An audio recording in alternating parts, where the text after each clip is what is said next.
What's up guys, welcome back to another video. Today we're going to be cleaning up and installing some last couple parts on the engine that we need in order to get it to start on the stand. So included in those parts is going to be the flex plate, the oil dipstick tube, and then over there in the corner we got the timing chain cover already painted and cleaned up as a test run for the process that we're going to be doing on the rest of this. So I'm just going to be reusing the old flex plate. I'm not replacing this. It should be in totally fine condition to be reused, but something really important to make sure of is that we mark which side is which. You can actually see where the crankshaft bolted in from this little pattern in the middle, and that aligns with the crankshaft that's currently in the engine. So we know that this side faced the engine and the exact orientation that it was in as well. So the flex plate's been sitting with oven degreaser coating on it for the better part of the last 4 hours or so. We're gonna start cleaning it off, then we're gonna prime it, paint it, and bolt it back to the engine today.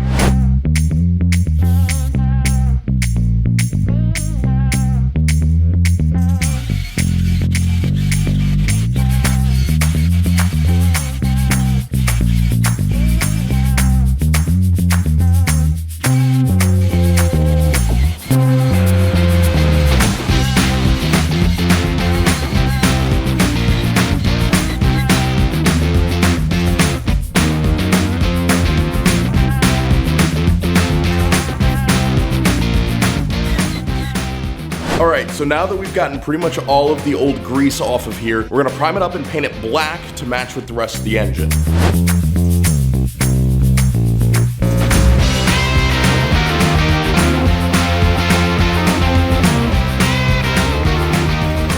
Alright, so while that dries, we're gonna go ahead and install the seals back on our timing cover and put the timing cover back on the engine. So at this point, what you're gonna need is a 2x4, a hammer, and your seal. Put the seal into the timing cover and use the 2x4 to bang the seal down inside of the cover.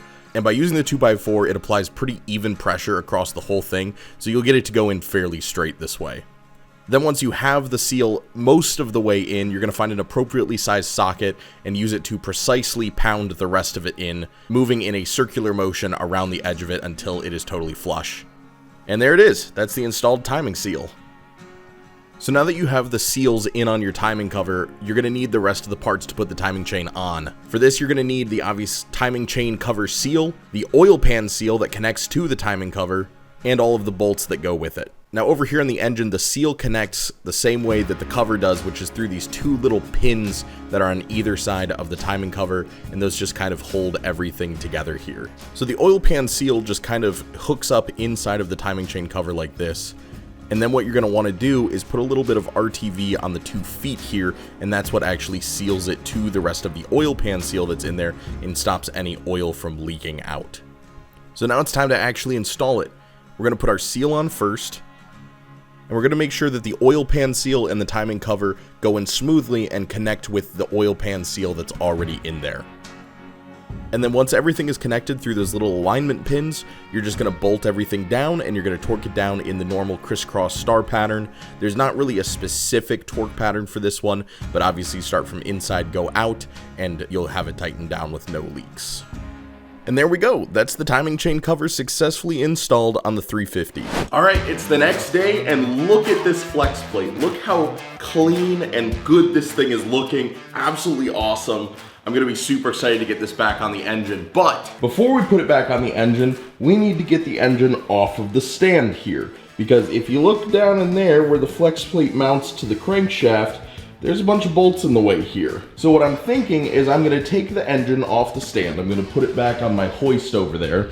And then while it's off the stand, I'm gonna move these arms back behind this plate here because right now they're in front of them, and that'll give me a little bit more clearance for when I need to run this thing on the stand itself. Because hopefully that should gain me about another 1.5 inches, 1 inch or so of clearance here behind the engine and the back. So let's go ahead and try that. I've removed everything that's not bolted down to the engine at this point. So we've got our valve covers and our carb over there because they were just sitting loose on there. And we're gonna try and pull this thing off and also straighten it out because right now it's leaned a little bit to the right. So while it's off the stand, we're gonna fix the stand and straighten it all back out and then put it back together.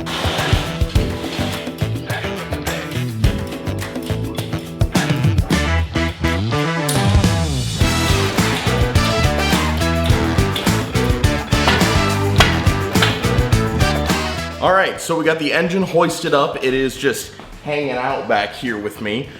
That was horrible.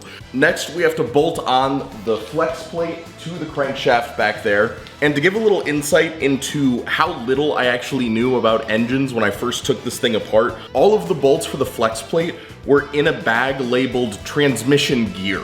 You know, to give myself a little bit of credit, it is a gear and it does connect with the transmission, but now I've learned a little bit and it's called the flex plate. So while my engine is hanging out precariously sideways here, we're putting the flex plate on right here. It connects right on there, and then it just gets bolted in with these 6 bolts.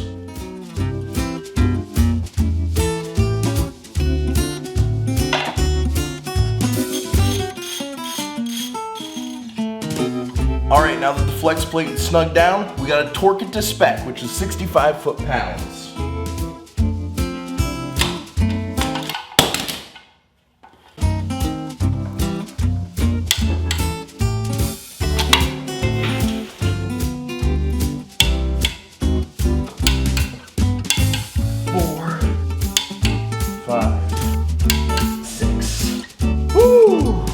All right, those flex plate bolts are no joke. Those are some tight ones. And you gotta put some leverage on there to keep the whole engine from turning over while you're doing it. So now, all we have to do is get that engine mount back on there and make sure it's straight this time, get it tightened down, put it back on the stand, and then we are almost done getting set up to run this for the first time.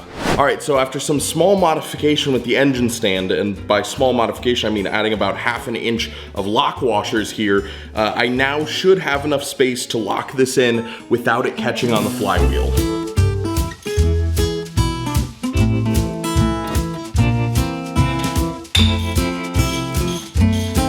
All right, we got all of our engine stand bolts tightened in there. It looks like we're gonna have enough clearance. I'm gonna put it back on the stand, and then we're gonna check and see if that flex plate clears everything.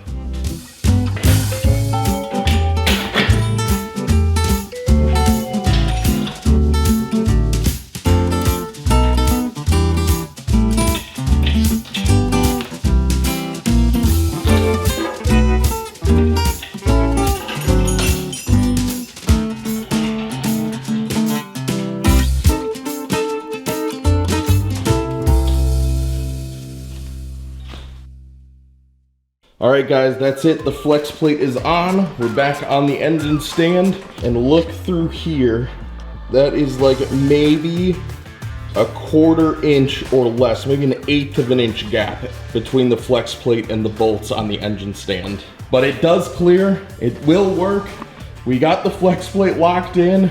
We got a bunch of these other little parts painted. We got the timing chain cover on. And next we just have to put all these last couple pieces on, hook some fuel up with the fuel pump, pipe everything to the carburetor, and throw some spark and a starter on her, and she's ready to run. This is absolutely insane. I really honestly am shocked that we got this far, given that this is my first time doing it, but I'm so incredibly proud of myself. I'm incredibly thankful to all of the people who have commented and given me advice along the way of this project. And I hope you guys are all as excited as I am to get this thing started for the first time and see what it's like to get it running with all these new parts in it. So other than that, I hope you guys join me for the next video where we're gonna be putting the final touches on this thing, and then we'll be seeing it run for the first time in 50 years.